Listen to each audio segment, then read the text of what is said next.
नमस्कार. बरेच वेळा मला कमेंटद्वारे विचारण्यात आलं की दादा बोटनेक ब्लाऊजचं कटिंग सांगा. तर मी तुम्हाला दाखवतोय. हे बोटनेक आहे. तर हा बोटनेकचा आकार आहे आणि हे साईडचा मुंडा आहे आणि मुंड्याचा शेप मी कसा दिलाय आणि तो कशा पद्धतीने दिलेला आहे ते मी तुम्हाला सांगणार आहे. तर चला मग.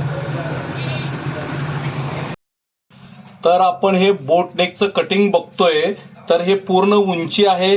छातीचा चौथा भाग 1.25 इंच, कमरेचा चौथा भाग अधिक 2.5 इंच.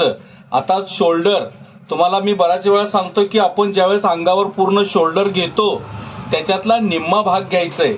तर माझं शोल्डर आहे, आता मी मापाचं घेतलेलं ते 14.5 आहे. तर बघा, हे इथून आपण 14.5च्या निम्म 7.25 असं शोल्डर टाकायचं बरोबर.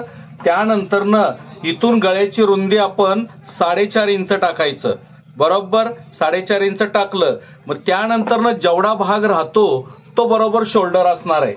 आणि राहिला विषय पुढच्या गळ्याचा, तर पुढच्या गळ्याची खोली सुद्धा आपण आहे ना, या बघा इथून धरलं तर 4.5 इंच बरोबर येतं.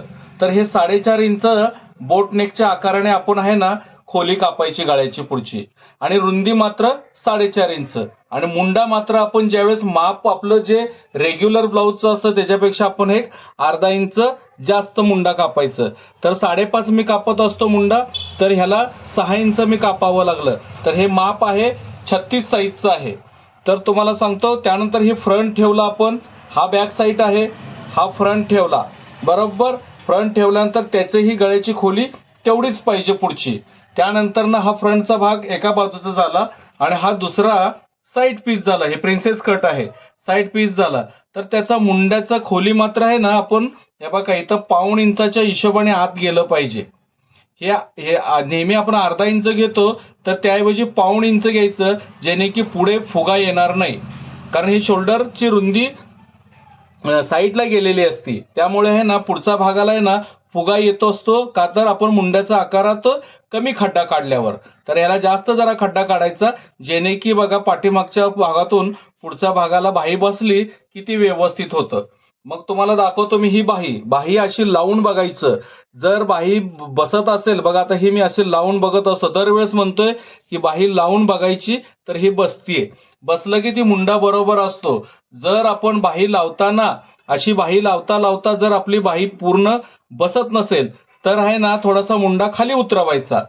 त्याच्यासाठी अगोदर मुंड्याची खोली कापताना आपण थोडी कमी कापायची. आता हा झाला बोटनेकचा प्रकार.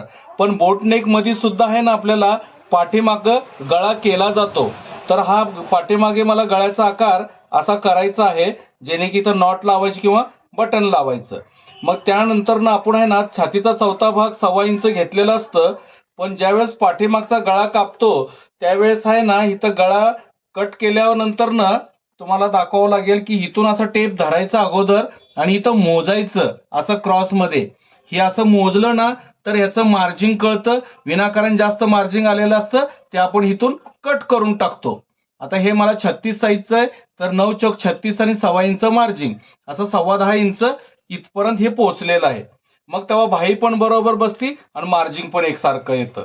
तर ह्या प्रकारे हे बोटनेकचं कटिंग आहे आणि मी तुम्हाला दाखवलं ह्या पद्धतीने तुम्ही कटिंग करू शकता. तर हा पाठीमागचा भाग झाला, हा पुढचा भाग झाला.